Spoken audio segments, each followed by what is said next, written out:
조금 전 21대 대선 사전투표가 끝이 났습니다.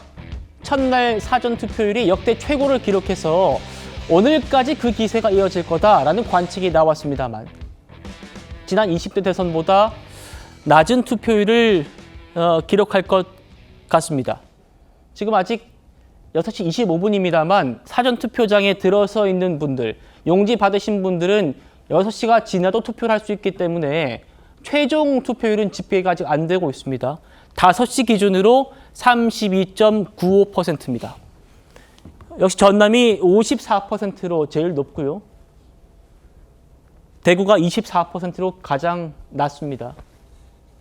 좀 지켜봐야겠군요. 이게 아마 20대 대선을 넘을지는 모르겠습니다. 좀 더 지켜봐야 될 것 같고 어쨌든 5시까지는 32.95%다. 성춘 부장님. 예. 이틀 모두 평일이었다는 점은 뭐 감안해야겠습니다만 어제 그 일부 투표소에서 벌어졌던 그 논란들도 2일차 사전 투표율이 좀 주춤했던 좀 원인이 됐을까요? 어떻게 평가하십니까? 글쎄요. 그런 것 때문에 사전투표의 전체적인 이 투표율의 하락에 뭐 영향을 줄 것 같지는 않고요. 어제 있었던 그리고 뭐 오늘도 소소하게 내용들이 계속 나오고 있는데 이 부실하게 관리하고 있는 부분들이 일부 그 보수 진영에서 그 제기했던 이런 부정선거를 계속 주장하는 사람도 여전히 있지 않습니까? 그런 사람들에게 빌미를 제공해 줄 수 있거든요. 그리고 여전히 많은 그 어르신들 중에 일부는 이 사전투표를 하지 말아야 된다라고 그 생각들을 하고 계시는 상황이기 때문에 그런 분들에게 또 이런 그 사건들이 사고가 발생할 때마다 투표는 본날 해야겠다, 본투표 날 해야겠다는 인식을 심어줄 수 있죠. 근데 역시나 이 본투표 날 투표율도 합해져야 이번 투표율이 전체적으로 어떻게 되는지를 알 수 있을 것 같고요. 지금 사실 뭐 전남, 호남 지역의 사전투표율이 상당히 높게 나타나고 TK, PK 지역이 아주 낮게 나타나고 있지 않습니까?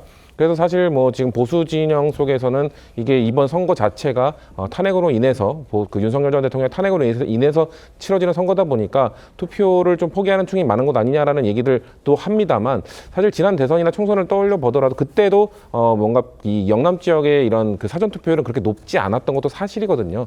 그렇기 때문에 그런 것들이 뭐 그분들의 투표 성향에 따르는 것인지 아니면 정말 이 사전 투표에 대한 불신 때문에 그런 것인지 명확히 알 수 없습니다만 아직 본투표 기간이 남아 있다는 점이 있고 앵커께서 초반에 지적해 주신 것처럼 직전 대선과 직접 비교를 하는 것도 좀 무의미하다. 왜냐하면 그 당시에는 토요일이 껴 있었기 때문에 토요일날 상당히 높은 투표율이 보이지 않았습니까?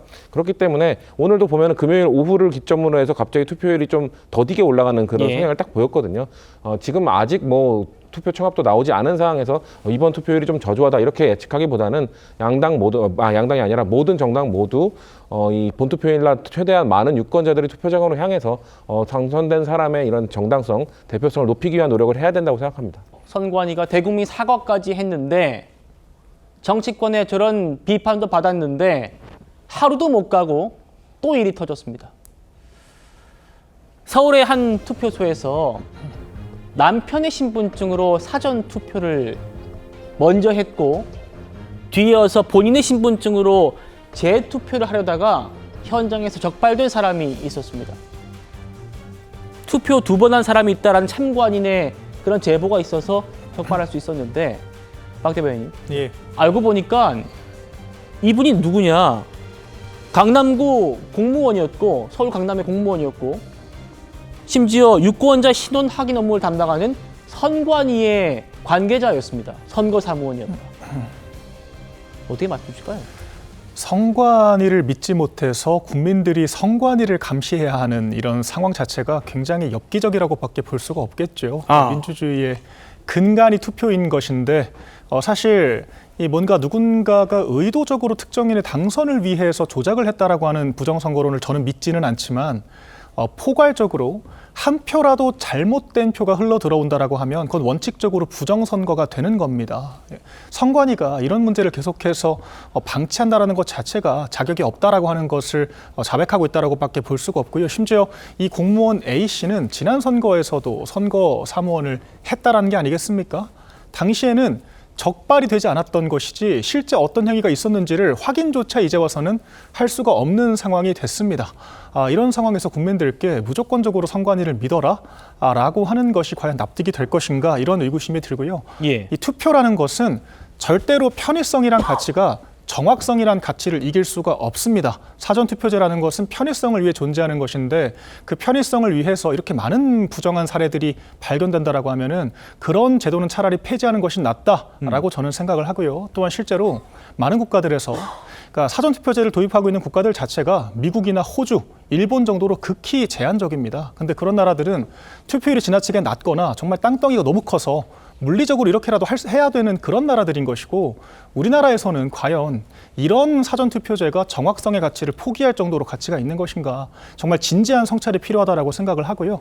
별개로 선관위는 정말 환골탈태의 변화가 필요하다 그렇게 거듭 말씀드리겠습니다. 예. 선관위를 국민이 감시해야 되는 상황까지 왔다. 지금 보실 이 사례가 좀 더 저는 더 충격적이었습니다. 설 변호사님 같이 보시죠. 경기 김포 그리고 경기 부천의 사전투표소에서 투표함 그 내부를 막 이렇게 털어봤더니 작년 총선 투표용지가 있었다는 겁니다. 김포 갑의 선거구에 민주당 김주영 후보와 국민의 박진우 후보가 붙었던 지난 총선 투표. 이게 지금 왜 문제가 되냐면 앞서서 이제 그 선관위가 어제 그 논란에 대해서 뭐라고 했냐. 다행입니다만 하면서 뭐 투표용지와 회성용 본투가 일치했다라는 거잖아요. 지금 이렇게 투표용지가 총선 때께 발견됐으며 그럼 지난 총선 때는 투표한 사람과 투표용지 수가 안 맞았다는 거 아니에요. 한 장 부족했다는 거 아니에요. 그런데 그때는 넘어갔다는 거 아닙니까? 그러니까요. 그 투표함에 왜 지난 총선에서의 투표지가 남아있는 거예요? 그러면 투표함에서 투표지를 다 꺼낼 때 그걸 확인을 다 하지 않나요? 현장에서? 저는 그런 걸로 알고 있는데 왜 이게 그러면 그 투표함에 남아있었던 것인지 이런 부분을 조금 선관위를 통해서 해명이 돼야 될 것 같고요. 아까도 우리가 그 사전 투표소 외부에 어떤 이거 유출된 부분과 관련해 가지고 저는 아까 그 뉴스를 보면서 바로 드는 생각이 그러면 저 투표용지 누군가 칼라복사 해가지고 대량으로 가지고 있다거나 그래서 나중에 어떤 사람들이 조직적으로 예를 들어서 그냥 투표를 할 때 투표함에 넣을 때 몰래 넣는다고 한다면 그렇게 된다면 이건 한 사람이 여러 표를 행사할 수도 있게 돼 버리는 거잖아요. 그러니까 저렇게 들고 나오시는데 저 칼라복사 못 하겠습니까? 그러니까 그 동일성을 어떻게 확인할 거예요? 예. 그러니까 지금 선관위에서 얘기를 한 발급한 매표소와 투표용지와 회성용 봉투가 일치 당연히 하죠. 그걸 가지고 정확하게 관리를 했다라고 얘기한 건 좀 문제가 있어 보입니다. 저는 사전투표에 그러니까 부정선거에 대해서는 저는 비흡자도 맞지 않다고 생각을 합니다. 네. 근데 왜 지금 선관위가 이번 선거가 열리게 된 게 윤석열 대통령이 부정선거론에 빠지셔가지고 개헌까지 일으키신 거잖아요. 그걸로 인해서 탄핵이 돼서 이번 선거가 조기 대선이 일어난 건데 선관위가 거기에 대해서 누차 본인들이 관리 잘하겠다고 그런 사실이 있지 않다고 매번 얘기했잖아요. 근데 바로 사전투표 첫날 저런 문제가 발생을 해버리게 된다면 소위 부정선거를 믿으신 분들에게 빌미를 주는 거 아니겠습니까? 그러면 관리를 더욱더 철저하게 이번만큼은 더 했었어야죠. 그런데 선관위에서 너무 안이하게 대응한 거 아닌가라는 생각이 좀 들어서 예. 이렇게 된다면 정말 부정선거론을 주장하신 분들이 그냥 잠잠해지셔야 되는데 오히려 또 더 그냥 활기를 치실까 봐 저는 또 내심 더 걱정이 되는 건 사실입니다. 예.